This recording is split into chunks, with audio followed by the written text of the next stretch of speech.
नमस्कार, मैं Pushpendra Chaudhary. India watch देख रहे हैं आप। हरियाणा पंजाब बुलेटिन में आपका स्वागत है। रुक करते हैं खबरों की ओर। हरियाणा में नायब सिंह सैनी की बतौर मुख्यमंत्री दूसरी बार ताजपोशी हुई है। पंचकुला के शालीमार ग्राउंड में हुए शपथ ग्रहण समारोह में राज्यपाल बंडारू दत्तात्रेय ने उन्हें पद और गोपनीयता की शपथ दिलाई।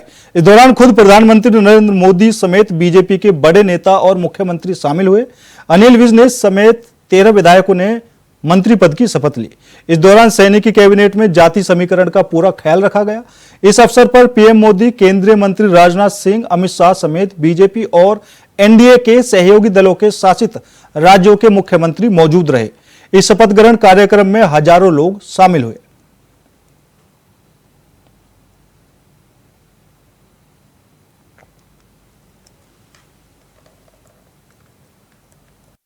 कि मैं विधि द्वारा स्थापित भारत के संविधान के प्रति सच्ची श्रद्धा और निष्ठा रखूंगा। मैं भारत की प्रभुता और अखंडता अक्षुण्ण रखूंगा। मैं हरियाणा राज्य के मुख्यमंत्री के रूप में अपने कर्तव्यों का श्रद्धापूर्वक और शुद्ध अंतःकरण से निर्वहन करूंगा तथा भय या पक्षपात, अनुराग या द्वेष के बिना मैं सब प्रकार के लोगों के प्रति संविधान के और विधि के अनुसार न्याय करूंगा। आपको बहुत बहुत बधाई, सबको बधाई है। आज का बहुत बड़ा ऐतिहासिक दिन है, प्रदेश के लिए भी, देश के लिए भी, देश की राजनीति के लिए। क्योंकि आज तक 70 साल पूरे देश को नकारात्मकता के आधार पर ही सरकारें बनती और गिरती रही कि एक सरकार आई, उसने गलत काम किए और लोग दूसरी को ले आए, फिर उसने गलत काम करे, फिर तीसरी को ले आए। पहली बार है कि सकारात्मकता के आधार पर सरकार तीसरी बार भारतीय जनता पार्टी की प्रदेश में बनी। ये बहुत बड़ी बात है सारे देश के लिए और देश की राजनीति के लिए। उनको भी बहुत गर्व महसूस हो रहा होता, लेकिन अब जो है श्रुति आ गई है और मुझे पूर्ण विश्वास है वो यहाँ पर जो है सांसद भी रही हुई हैं। बहुत काम उन्होंने अपने सांसद कार्यकाल में करा था और अब जो शीर्ष में नेतृत्व ने उनको ये जो मौका दिया है, ये जिम्मेदारी दी है मंत्री पद की, उसको जो है खूब ईमानदारी के साथ जनहित के काम के लिए, भाजपा की नीतियों को आगे बढ़ाने के लिए काम करें। मैं जितना धन्यवाद करूं माननीय प्रधानमंत्री जी का उतना कम है। हमारे बहुत ही ऑनरेबल अमित शाह जी का, मनोहर लाल जी का, सैनी साहब का, जिन्होंने मुझे ये मौका दिया है। और ऐतिहासिक क्षण है ये, जहां पे लोगों ने लगातार भाजपा को जिताया है। और आज आपने देखा कि उसी तरीके से एक भव्य शपथ समारोह हुआ जहां पे माननीय प्रधानमंत्री जी स्वयं आए और उनके नेतृत्व में तमाम देश भर का नेतृत्व यहाँ पे इकट्ठा हुआ आशीर्वाद देने के लिए। तो आप समझ सकते हैं कि किस तरीके से क्या गति और रफ्तार माननीय सैनी साहब के नेतृत्व में विकास और प्रगति की होने वाली है हरियाणा प्रदेश में। कि आज बहुत हिस्टोरिकल डे था। देश के प्रधानमंत्री जी नरेंद्र मोदी जी की अगुवाई वाली हरियाणा में सरकार बनी है। नायब सैनी उसके मुख्यमंत्री हैं और ये हरियाणा के इतिहास में पहली बार हुआ है कि कोई सरकार तीसरी टर्म रिपीट कर रही है। ये इसलिए संभव हुआ क्योंकि देश के प्रधानमंत्री नरेंद्र मोदी जी की जो पॉलिसीज हैं, उनकी जो कमिटमेंट है और जो उनकी परफॉर्मेंस है, उसके चलते लोगों ने उनका साथ दिया है। हरियाणा के लोग चाहते थे कि जैसे देश का विकास हुआ है, 10 सालों में हरियाणा का विकास हुआ, वो आगे चले, वो रुके नहीं। हरियाणा का किसान हो, जवान हो, व्यापारी हो, कर्मचारी हो, सब लोगों ने मोदी जी का साथ दिया है। और ये बताता है कि आने वाले दिनों में महाराष्ट्र हो या झारखंड हो, यहाँ भी मोदी जी की अगुवाई वाली सरकार ही बनेगी। देखिए, आज मंत्रिमंडल की टीम गठित होगी पूरी। आज ये सरकार का काम टीम वर्क है, सब मिलके काम करेंगे। जो आदेश होगा सीएम साहब का, उसके मुताबिक महकमे की बात तो सरकार जो अलॉट करेगी वो करेगी। सब नहीं, चलो नाम तो जब घोषणा होती है तभी होता है ना। काफी लोगों के नाम चलते हैं, वैसे फाइनल में पता लगता है बाद में। इतने कम समय में एक इतना विश्वास, अपने जैसे अपने भाई और बेटे पर विश्वास करते हैं, इतना विश्वास उन्होंने किया। आज उन्हीं का आशीर्वाद है, उन्हीं का विश्वास है जो माननीय प्रधानमंत्री मोदी जी ने और हमारे मुख्यमंत्री नायब सैनी जी ने जो हमारे को ये दर्जा दिया है कि भाई हमारे को कैबिनेट में शामिल किया है, ये गोहाना की जनता का ये प्यार, प्रेम और विश्वास है, छत्तीस बिरादरी का विश्वास है। ये देखे तो बाद की बात है, सुनो, ये तो हमने पहले ही कहा था कि कांग्रेस कहती थी गोहाना सोनीपत जिला मेरा गढ़ है। मैंने कहा था गढ़ जनता का होता है, किसी का नहीं, और उस जनता ने दिखा दिया कि गढ़ किसका है। प्रधानमंत्री नरेंद्र मोदी की अध्यक्षता में चंडीगढ़ में एनडीए के घटक दलों की बैठक हुई। इस सम्मेलन में बीजेपी के 13 मुख्यमंत्री और 16 उप मुख्यमंत्री शामिल हुए, जबकि महाराष्ट्र, आंध्र प्रदेश, बिहार, सिक्किम, नागालैंड और मेघालय के मुख्यमंत्री सहयोगी दलों ने भी शिरकत की। पिछले कई वर्षों में इस तरह का एनडीए के मुख्यमंत्रियों का यह पहला सम्मेलन हुआ। महाराष्ट्र और झारखंड में अगले महीने होने वाले विधानसभा चुनावों से पहले हरियाणा में मिली जीत से भाजपा उत्साहित है। वह अपने सहयोगियों को साथ लेकर विपक्षी दलों के गठबंधन इंडिया को घेरने में कोई कसर नहीं छोड़ना चाहती। दोनों राज्यों में एनडीए का मुकाबला इंडिया गठबंधन से है। बैठक में पीएम नरेंद्र मोदी भी मौजूद रहे, जिन्होंने इस सम्मेलन की कार्यवाही का मार्गदर्शन किया।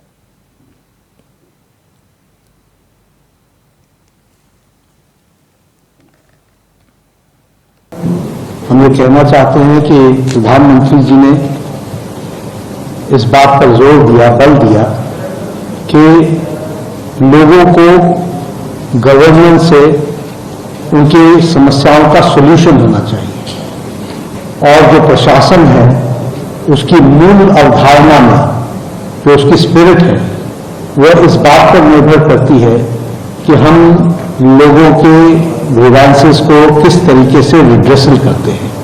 और इसलिए इस बात का प्रयास होना चाहिए कि हम pro people, proactive, good governance, P2G2, इस पर हम ध्यान दें और इसको हम आगे बढ़ाएं।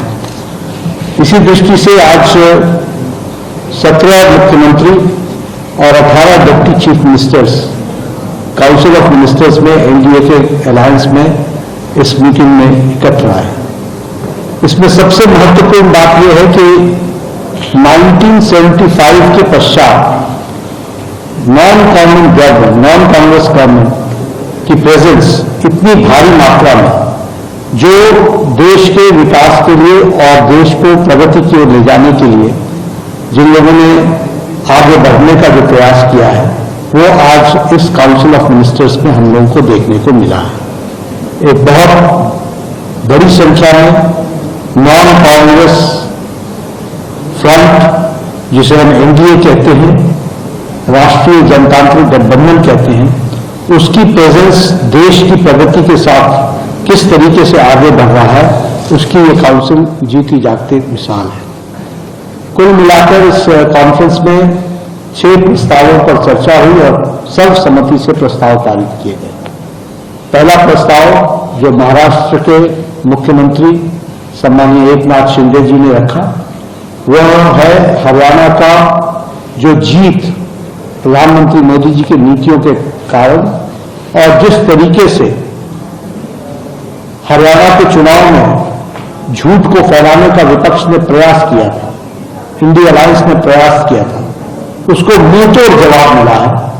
किसानों का साथ हरियाणा में भारतीय जनता पार्टी को मिला, आशीर्वाद मिला।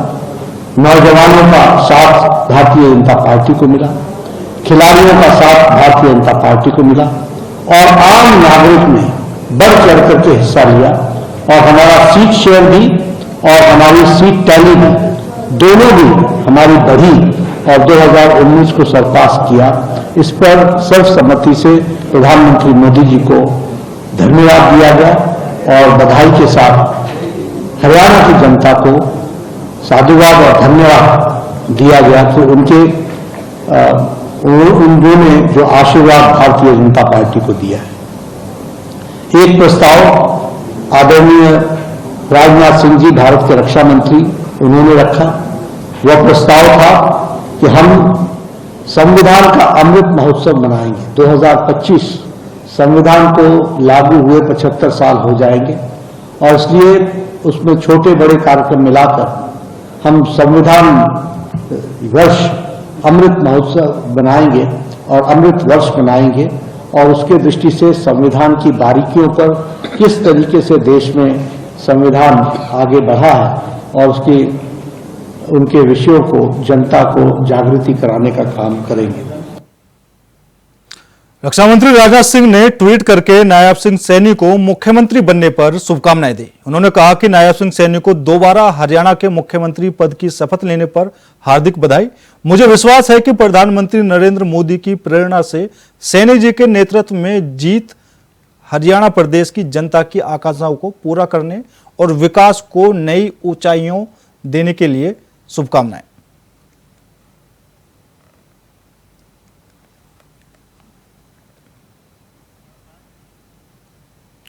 सिरसा में कृषि विभाग धान की पराली नहीं जलाने को लेकर किसानों को अब जागरूक करने में जुट गया है। कृषि विभाग ने आज एक जागरूकता वैन को अपने सिरसा कार्यालय से रवाना किया, जिसमें विभिन्न गांवों का दौरा कर किसानों को जागरूक किया। कृषि विभाग के उप निदेशक सुखदेव सिंह ने हरी झंडी दिखाकर वैन को रवाना किया। जागरूकता वैन में एक बड़ी स्क्रीन भी लगाई गई है, जो आकर्षण का केंद्र बनी हुई है। जागरूकता वैन के जरिए पराली को नहीं जलाना है, ये तो खेत का खजाना है का संदेश दिया जा रहा है। सिरसा जिला के जितने भी पराली ग्रोइंग विलेज हैं, जहां धान की फसल होती है, प्रत्येक गांव में जाएगी और हमारे इसके अंदर रेड और येलो जोन के विलेज भी हैं, हर गांव के अंदर प्रचार प्रसार करेगी। ऐसा है, अभी तो हमारे पास ये एक वैन आई है डिलोट्स की मदद से, और भी हम कोशिश करेंगे कि इनके सहयोग से और भी वैन प्रचार प्रसार के लिए चलाई जाए, क्योंकि इसके अंदर डिजिटल वैन है। इसके अंदर दिखाया जाता है कि पराली से नुकसान क्या है और ना जलाने से फायदे क्या हैं। कि कृषि विभाग के साथ मिलकर और डेलोइट के मार्गदर्शन से, सहयोग से एक्सपर्ट स्किल संस्था पूरे सिरसा जिला में फसल अवशेष प्रबंधन अभियान को यहाँ पर इम्प्लीमेंट कर रहा है, और उसके नाते आज जागरूकता वैन को हरी झंडी दिखाकर रवाना किया गया है डीडी ऑफिस से। और केवल बात यहीं तक नहीं सीमित रखेंगे, इसके अलावा पर्यावरण को नुकसान ना पहुंचे और पराली से आगजनी कम से कम हो, तो जितने भी फार्मर्स हैं पूरे सिरसा जिला के, उन किसानों को जागरूक करने के लिए बहुत सारे प्रयास किए जा रहे हैं एक सम्मिलित प्रयासों से, जिसमें एक्सपर्ट संस्था अग्रणी भूमिका निभा रही है। और उसके अंदर जो है बहुत सारा आईसी मटेरियल है, वो भी डिस्ट्रीब्यूट किया जा रहा है। उसमें किसानों को न केवल जागरूक किया जाएगा, प्रोत्साहन दिया जाएगा, बल्कि ये भी उनके लिए इक्विपमेंट, जहाँ से चाहे वो बेलर है, चाहे वो गांठें कैसे बनानी है, उनको हर एक संभव जानकारी दी जाएगी। यही नहीं, आजकल टेक्नोलॉजी का इस्तेमाल करते हुए एक कृषि यंत्र साथी ऐप है, उसके माध्यम से किसानों को जागरूक किया जाएगा। फिलहाल रुकते हैं छोटे से ब्रेक के लिए। ब्रेक के बाद खबरों का सिलसिला लगातार जारी है। ब्रेक के बाद एक बार फिर आप सभी का स्वागत है। रुक करते हैं खबरों की ओर। सिरसा की अनाज मंडी में धान की सरकारी खरीद जारी है। अब तक कुल 21,305 क्विंटल पीआर और 1509 धान की किस्म की कुल 96,745 क्विंटल धान की आवक हो चुकी है। वहीं मार्केट कमेटी सचिव वीरेंद्र कुमार मेहता ने जानकारी देते हुए बताया कि उठान कार्य भी सुचारू रूप से जारी है। किसी प्रकार की भी किसानों को कोई समस्या नहीं आने दी जाएगी। मंडी में सभी सुविधाएं उपलब्ध करवाई गई हैं। यार है वो तो 21,305 क्विंटल आया कल तक, और जो 1509 डुप्लीकेट बासमती डीबी आ रही है वो टोटल मिला के 96,745 क्विंटल। कितने? और एजेंसी है हमारे, तीनों ले रही हैं, रूटीन में कोई बोली हो रही है, वो अभी फिलहाल तो कोई ऐसी दिक्कत आई नहीं।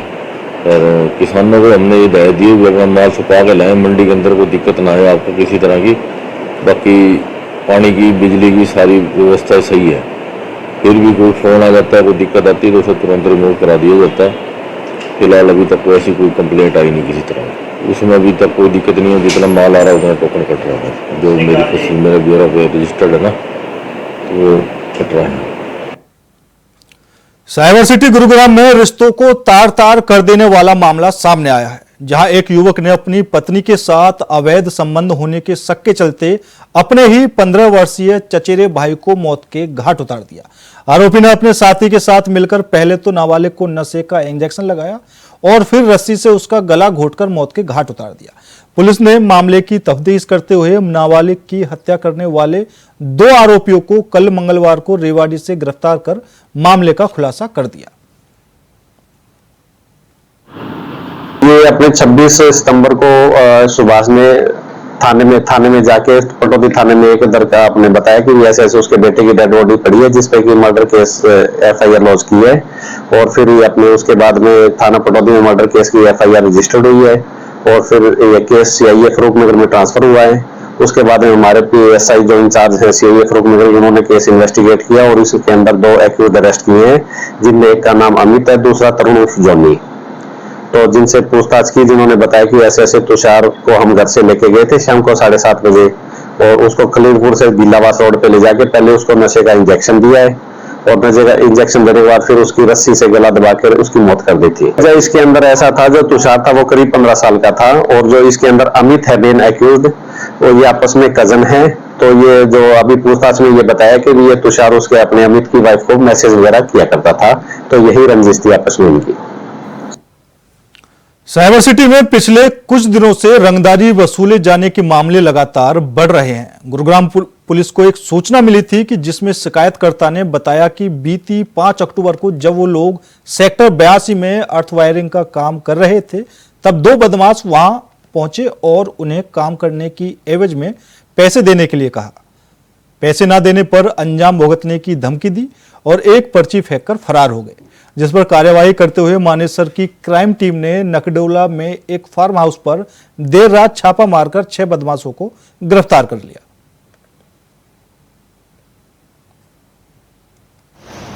देखिए, 5 हथियार जो इनसे बरामद हुए हैं और 35 जो कार्ट्रिजेस बरामद हुई हैं, इसमें से कुछ ऐसे हथियार हैं जो सोफिस्टिकेटेड वेपन हैं और ऑटोमेटिक पिस्टल हैं, और वो विदेशी पिस्टल हैं, और कुछ हथियार ऐसे हैं जो कंट्री मेड पिस्टल्स भी हैं।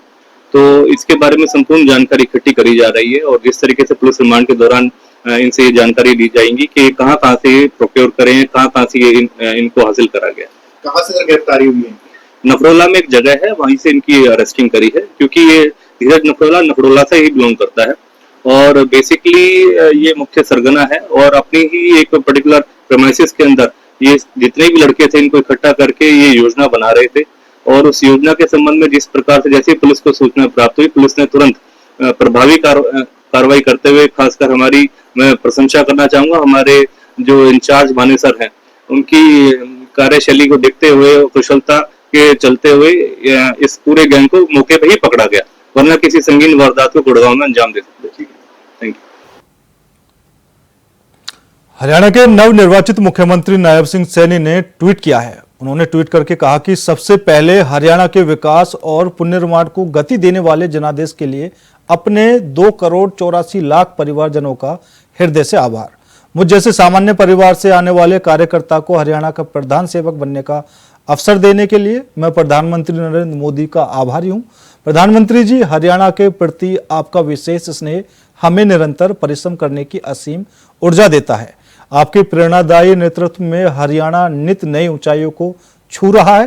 प्रदेश में विकास की यह अविरल यात्रा जारी रहेगी। तीसरी बार पूर्ण बहुमत के साथ भाजपा सरकार सुशासन, समानता और गरीबों के कल्याण के लिए पूरी ऊर्जा और उत्साह के साथ काम करेगी।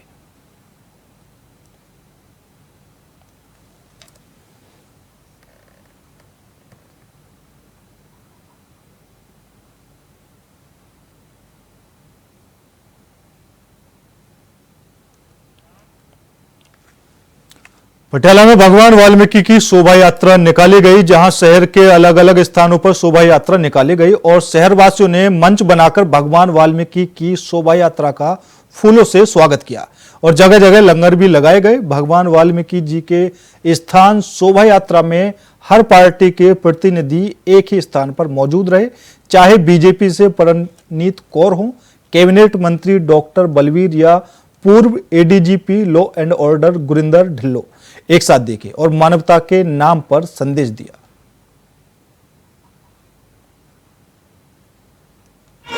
मैं सारे बधाई देती है, वाल्मीकि जयंती थे आज और सारे कहती है कि ये जरा साल होए ना बड़ा बढ़िया होए और सारे देखो व्हाट्सएप आज की भी वाल्मीकि प्रगट दिवस होया बड़े धूमधाम के नाल सारे शहर दे विच सारे देश दे विच मनाया जा रहा है। ਤੇ ਮੈਂ ਸਾਰਿਆਂ ਨੂੰ ਇਸ ਦੀ ਲੱਖ ਲੱਖ ਵਧਾਈ ਦਿੰਦੀ ਹਾਂ।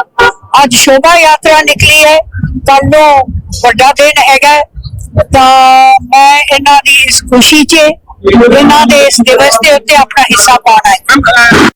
ਇਹਨਾਂ ਦੇ ਮੈਂ ਵਾਲਮੀਕੀ ਮਹਾਰਾਜ ਦੇ ਪ੍ਰਗਟ ਦਿਵਸ ਦੀਆਂ ਪਟਿਆਲਾ ਵਾਸੀਆਂ ਨੂੰ, ਪੂਰੇ ਪੰਜਾਬ ਵਾਸੀਆਂ ਨੂੰ ਲੱਖ ਲੱਖ ਮੁਬਾਰਕਬਾਦ ਦਿੰਦਾ, ਬਹੁਤ ਬਹੁਤ ਵਧਾਈਆਂ ਸਾਰਿਆਂ ਨੂੰ।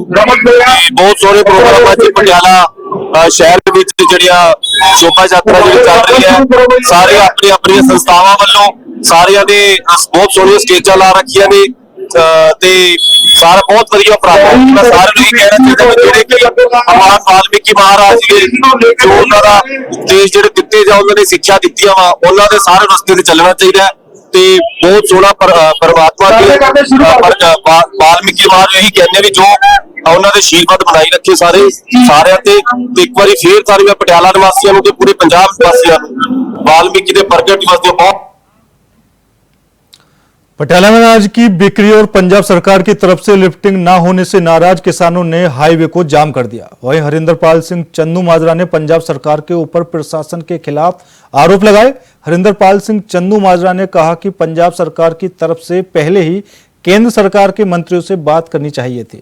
अगर पंजाब सरकार की तरफ से केंद्र सरकार के साथ पहले ही बात करते तो यह नौबत नहीं आती कि आज पटियाला की सभी सड़कें जाम हैं, जिसका हर्जाना आम जनता को भुगतना पड़ रहा है।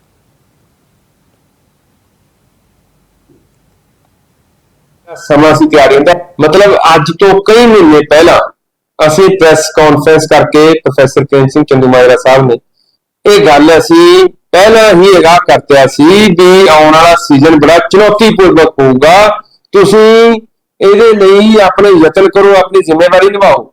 ਪਰ ਮੁੱਖ ਮੰਤਰੀ ਪੰਜਾਬ ਭਗਵੰਤ ਮਾਨ ਹੁਣੀ ਕੇਵਲ ਹੁਣਾ 2-3 ਦਿਨ ਪਹਿਲਾਂ ਹੁਣ ਜਾ ਕੇ ਆਏ, ਜਦੋਂ ਸੀਜ਼ਨ ਚੱਲ ਚੁੱਕਿਆ 1 ਤਰੀਕ ਤੋਂ ਖਰੀਦ ਸ਼ੁਰੂ ਹੋਣ ਦੀ ਗੱਲ ਸੀ, ਹੁਣ ਜਾ ਕੇ ਆਏ 2-3 ਦਿਨ ਪਹਿਲਾਂ। 6 ਮਹੀਨੇ ਮੈਂ ਕਹਿ ਸਕਦਾ ਵੀ 6 ਮਹੀਨੇ ਦਾ ਸਮਾਂ ਸੀ ਤਿਆਰੀਆਂ ਦਾ। ਪਤਾ ਸੀ ਵੀ ਸਪੇਸ ਨਹੀਂ ਹੈਗੀ, ਪਤਾ ਸੀ ਵੇਖੋ ਇਹ ਕੇਂਦਰ ਦੀ ਨਲਾਇਕੀ ਆ, ਉਹਨੂੰ ਆਪਾਂ ਇੱਕ ਸਾਜ਼ਿਸ਼ ਦਾ ਹਿੱਸਾ ਕਹਿ ਸਕਦੇ ਹਾਂ ਮੰਡੀਕਰਨ ਢਾਂਚੇ ਨੂੰ ਤਹਿਸ-ਨਹਿਸ ਕਰਨ ਦਾ, ਕਿ ਮੰਡੀਕਰਨ ਢਾਂਚੇ ਦੀ ਜਿਹੜੀ ਚੇਨ ਆ, ਸ਼ੈਲਰ ਇੰਡਸਟਰੀ, ਆੜਤੀ, ਕਿਸਾਨ ਤੇ FCI, ਇਹ ਜਿਹੜੀਆਂ ਖਰੀਦ ਏਜੰਸੀਆਂ ਜਿਹੜੀ ਇਹ ਇੱਕ ਮੰਡੀਕਰਨ ਢਾਂਚੇ ਦੀ ਚੇਨ ਹੈ, ਇਹਨੂੰ ਅਲੱਗ-ਅਲੱਗ ਕਰਕੇ ਤੋੜਨ ਦਾ ਯਤਨ ਕੀਤਾ ਜਾ ਰਿਹਾ। ਇੱਕ ਦੂਜੇ ਨਾਲ ਇਹਦੇ ਟਕਰਾਅ ਪੈਦਾ ਕਰਾ ਕੇ ਇਸ ਢਾਂਚੇ ਨੂੰ ਤੋੜਨ ਦਾ ਯਤਨ ਕੀਤਾ ਜਾ ਰਿਹਾ। ਉਹ ਦੇਖੋ ਸਾਰੇ ਪੰਜਾਬ 'ਚ ਹੋਇਆ ਪਿਆ ਹੈ, ਜੀਰੀ ਦੀ ਵਢਾਈ ਸ਼ੁਰੂ ਹੋ ਗਈ ਜੋਰਾਂ ਤੇ ਹੁਣ ਦੇਖੋ ਕੋਈ ਤਲਾਈ ਨਹੀਂ ਹੋ ਰਹੀ, ਕੋਈ ਚੁਕਾਈ ਨਹੀਂ ਹੋ ਰਹੀ ਮੰਡੀਆਂ 'ਚ। ਇਹ ਸਰਕਾਰ ਅੰਨੀ ਬੋਲੀ, ਇਹਨਾਂ ਦਾ ਕੋਈ ਨੁਮਾਇੰਦਾ ਨਹੀਂ ਅੱਜ ਤੱਕ ਮੰਡੀਆਂ 'ਚ ਆਇਆ, ਨਾ ਕੋਈ ਐਸਡੀਐਮ ਆਇਆ, ਨਾ ਡੀਸੀ ਨਾਲ ਤਾਂ ਕੀ ਪਹੁੰਚਣਾ ਉੱਥੇ। ਅਸੀਂ ਇਹਨਾਂ ਨੂੰ ਕਈ ਦਿਨ ਹੋਏ ਮੰਗ ਪੱਤਰ ਵੀ ਦਿੱਤੇ ਆ, ਐਸਡੀਐਮ ਨੂੰ ਵੀ, ਡੀਸੀ ਸਾਹਿਬ ਨੂੰ ਵੀ, ਇਹਨਾਂ ਦੀ ਕੋਈ ਸੁਣਾਈ ਨਹੀਂ ਹੋਈ ਸਾਡੀ। ਅਸੀਂ ਅੱਕ ਕੇ ਫਿਰ ਇੱਥੇ ਸੜਕਾਂ ਤੇ ਬਹਿਦੇ ਆ ਇਹਨਾਂ ਦੇ। ਇਹ ਸਰਕਾਰਾਂ ਝੂਠੀਆਂ ਝੂਠ ਬੋਲਦੇ, ਦੇਖ ਲਓ ਜਾ ਕੇ ਤੁਸੀਂ, ਤੁਹਾਡੇ ਸਾਹਮਣੇ ਆ ਮੰਡੀਆਂ ਭਰੀ ਪਈਆਂ, ਜਿਹੜੀ ਬੋਰੀਆਂ ਕੋਈ ਤਲਾਈ ਹੋਈ ਹੈ ਉਹ ਤੋਮੀ ਪਈ ਹੈ ਉੱਥੇ। ਅੱਜ ਤੱਕ ਕੋਈ ਟਰੱਕ ਨਹੀਂ ਉੱਥੇ ਭਰੇ ਗਿਆ। ਮੰਡੀ 'ਚ ਕਿਤੇ ਬੈਠਣ ਨੂੰ ਦੌੜ ਨਹੀਂ ਹੈਗੀ, ਨਾ ਕਿਤੇ ਜੀਰੀ ਗੇਲ ਨੂੰ ਦੌੜ। ਕੀ ਕਰਨ? ਜ਼ਿਲ੍ਹਾ ਗੁਰਪ੍ਰੀਤ ਸਿੰਘ ਨੇ ਜੀ ਬਲਾਕ ਯੂਥ ਵਿੰਗ ਦਾ ਪ੍ਰਧਾਨ, ਭਾਰਤੀ ਕਿਸਾਨ ਯੂਨੀਅਨ ਸਿੱਧੂਪੁਰ, ਮੇਰੇ ਨਾਲ ਪ੍ਰਧਾਨ ਜੋਰਾਵਰ ਸਿੰਘ ਬਲਵੀੜਾ ਜ਼ਿਲ੍ਹਾ ਪ੍ਰਧਾਨ ਆ, ਤੇ ਅਸੀਂ ਧਰਨਾ ਲਗਾਇਆ। ਸਾਡੀ ਜਿਹੜੀ ਝੋਨੇ ਦੀ ਖਰੀਦ 1 ਤਰੀਕ ਤੋਂ ਸ਼ੁਰੂ ਹੁੰਦੀ ਹੈ ਅਕਤੂਬਰ ਤੋਂ, ਹੁਣ ਤੱਕ ਦੇਖੋ ਜੀ 16 ਤਰੀਕ 17 ਚ ਹੋਊਗੀ, ਹਾਲੇ ਤੱਕ ਵੀ ਝੋਨੇ ਦੀ ਖਰੀਦ ਸ਼ੁਰੂ ਨਹੀਂ ਹੋਈ। 1% ਮਸਾਂ ਹੋਈ ਹੋਣੀ, ਪਰ ਇੰਨਾ ਬੁਰਾ ਹਾਲ ਹੈ। 12 ਦਿਨ ਹੋ ਗਏ ਜੇ ਜ਼ਿਮੀਂਦਾਰਾਂ ਨੂੰ ਮੰਡੀਆਂ ਦੇ ਵਿੱਚ ਬੈਠੇ ਨੂੰ ਕੋਈ ਸਾਰ ਨਹੀਂ ਲੈ ਰਿਹਾ। ਅਸੀਂ ਧਰਨਾ ਲਾਇਆ ਇੱਥੇ, ਸਵੇਰ ਦਾ ਕੋਈ ਨਹੀਂ ਆਇਆ। ਜਦੋਂ ਮਾੜੀ ਮੋਟੀ ਅੱਗੀ ਦੀ ਜ਼ਿਮੀਂਦਾਰ ਕੋਈ ਫੋਸਲ ਲਾ ਜਾਂਦਾ ਹੈ, ਸਣੇ ਨੂੰ ਬੁਲਾਣਾ, ਸਾਰਾ ਨਾਮ ਲਸ਼ਕਰ ਐਸਡੀਐਮ ਵਿੱਚ, ਪੁਲਿਸ ਵਿੱਚ, ਫਾਇਰ ਬ੍ਰਿਗੇਡ ਦੀਆਂ ਗੱਡੀਆਂ 2 ਮਿੰਟ ਦੇ ਵਿੱਚ ਪਹੁੰਚ ਜਾਂਦੀਆਂ ਨੇ। ਦੇਖੋ ਜੀ ਬਿਲਕੁਲ ਧੱਕਾ ਹੋ ਰਿਹਾ, ਸ਼ਰੇਆਮ ਹਨੇਰ ਕਰਦੀ ਹੈ ਸਰਕਾਰਾਂ, ਸਾਨੂੰ ਸੰਘਰਸ਼ ਕਰਨ ਤੇ ਮਜਬੂਰ कर रही है। किसानों ने आज संगरूर के कालाझार टोल प्लाजा पर धरना लगाकर विरोध प्रदर्शन किया और टोल प्लाजा को 1 दिन के लिए ट्रैफिक फ्री कर दिया। वहीं किसान संगठन के अध्यक्ष जोगिंदर सिंह ओग्राहा ने मीडिया को जानकारी देते हुए कहा कि जिस तरह से उन्होंने प्रदर्शन किया, पहले रेल रोको धरना दिया और पंजाब सरकार पर उनकी फसल उठाने में हो रही देरी का समाधान करने का दबाव बनाया, लेकिन उसके बाद सरकार की ओर से कोई सुनवाई नहीं की गई, जिसके चलते आज उन्होंने पूरे पंजाब में टोल प्लाजा फ्री कर दिए हैं। उन्होंने अपना धरना शुरू कर दिया है। उन्होंने कहा कि अगर सरकारी खरीद में इसी तरह आनाकानी होती रही तो आने वाले समय में वे अपना प्रदर्शन और तेज करेंगे। ਪ੍ਰਧਾਨ ਜੀ ਤੁਸੀਂ ਕਾਲਾ ਚਾਹ ਟੂਲ ਪਲਾਜ਼ੇ ਤੇ ਧਰਨਾ ਸਟਾਰਟ ਕੀਤਾ ਹੈਗਾ ਤੇ ਕੱਲ ਸੈਂਟਰ ਗਵਰਨਮੈਂਟ ਵੱਲੋਂ 6 ਫਸਲਾਂ ਦੇ ਰੇਟ MSP ਵੀ ਵਧਾਏ ਗਏ ਨੇ, ਕਣਕ ਦੇ 200 ਰੁਪਏ ਤੇ ਵੱਖ-ਵੱਖ ਰੇਟ ਵਧਾਏ ਗਏ ਨੇ, ਕਿਵੇਂ ਦੇਖਦੇ ਕਿਸਾਨ ਜੀ ਇਸ ਵਿੱਚ? ਪਹਿਲੀ ਗੱਲ ਤਾਂ ਇਹ ਹੈ ਵੀ ਜਿਹੜੇ 6 ਫਸਲਾਂ ਦੇ ਰੇਟ ਵਧਾਏ ਹੈ ਇਹ ਉਸ ਸਮੇਂ ਵਧਾਏ ਹੈ ਜਦੋਂ ਪਿੱਛੇ ਜਿਹੜੇ MSP ਦੇ ਰੇਟ ਦਿੱਤੇ ਹੈ, ਜਦੋਂ ਉਹ ਫਸਲ ਰੋ ਰਹੀ ਹੈ ਤਾਂ ਅਗਲੀ ਜਿਹੜੀ 6 ਦੀ MSP ਦੇਣ ਦੀ ਗੱਲ ਹੈ, ਅਸੀਂ ਤਾਂ ਇਹ ਮੰਗ ਨਹੀਂ ਕੀਤੀ ਵੀ 6 ਤੇ MSP ਦਿਓ। ਅਸੀਂ ਤਾਂ ਇਹ ਕਹਿ ਰਹੇ ਹਾਂ ਵੀ ਜਿੰਨੀਆਂ ਸਾਰੀਆਂ ਏਜੰਸੀਆਂ ਨੇ ਉਹਨਾਂ ਤੇ ਸਾਰੀਆਂ ਤੇ MSP ਦਿਓ ਜਿਨ੍ਹਾਂ ਤੇ ਲਗਾਤਾਰ 1967 ਤੋਂ ਦਿੰਦੇ ਆਏ ਹੋ। ਜਿਹੜੀ ਗੱਲ MSP ਦੇਣ ਦੀ ਹੈ ਇਹ ਅਸਲ ਦੇ ਵਿੱਚ ਲੋਕਾਂ ਨੂੰ ਭੁਲੇਖਾ ਪਾਉਂਦੀ ਹੈ, ਲੋਕਾਂ ਨੂੰ ਭਰਮ ਪਾਉਂਦੀ ਹੈ। MSP ਨੂੰ ਤਾਂ ਹੀ ਮੰਨਿਆ ਜਾਊਗਾ ਜੇ ਉਹਦੀ ਖਰੀਦ ਹੋਊਗੀ, ਜੇ ਉਹਦੀ ਖਰੀਦ ਹੁੰਦੀ ਹੋ ਨਹੀਂ ਤਾਂ MSP ਕੀ ਰਗੜ ਕੇ ਫੋੜੇ ਤੇ ਲਾਉਣੀ ਹੈ। ਇਸ ਕਰਕੇ ਜਿਹੜੇ ਸ਼ਰਤਾਂ ਲਾ ਰਹੇ ਹੈ, ਜਿਵੇਂ ਅਸਲ ਦੇ ਵਿੱਚ ਕਿਸਾਨ ਨੂੰ ਫਸਲ ਦੇ ਜੀਰੀ ਦੇ ਵਿੱਚੋਂ ਜਾਂ ਕਣਕ ਦੇ ਵਿੱਚੋਂ ਬਾਹਰ ਕੱਢਣ ਦੀਆਂ ਕੋਸ਼ਿਸ਼ਾਂ ਨੇ। ਇਹ ਜਿਹੜਾ ਮਾਡਲ ਹੈ, ਜਿਹੜੀ ਘਣੀ ਖੇਤ ਦਾ ਮਾਡਲ ਹੈ, ਇਹ ਇਕੱਲਾ ਪੰਜਾਬ 'ਚ ਹੀ ਇਹ ਗੱਲ ਨਹੀਂ ਕਰ ਰਹੇ। ਇਹਨਾਂ ਨੇ ਪਹਿਲਾਂ ਮੈਕਸੀਕੋ ਦੇ ਵਿੱਚ ਕੀਤਾ ਹੈ, ਉਹਨਾਂ ਕਿਸਾਨਾਂ ਦੀ ਬਰਬਾਦੀ ਕੀਤੀ ਹੈ, ਉਹਨਾਂ ਲੋਕਾਂ ਨੂੰ ਜ਼ਮੀਨਾਂ ਵੇਚਣ ਦੇ ਲਈ ਮਜਬੂਰ ਕੀਤਾ ਹੈ। ਇਸ ਕਰਕੇ MSP ਦੇਣ ਦਾ ਮਤਲਬ ਤੇ ਸਾਰੀਆਂ ਫਸਲਾਂ ਦੇ ਦੇਣ ਦਾ ਮਤਲਬ ਉਹਦਾ ਅਸਲ ਇਹ ਹੈ ਵੀ MSP ਤੋਂ थल्ले कोई फसल ना खरीदे। फिलहाल मेरे साथ इस बुलेटिन में इतना ही। बाकी देश और दुनिया की तमाम खबरों के लिए देखते रहिए इंडिया वॉइस। नमस्कार।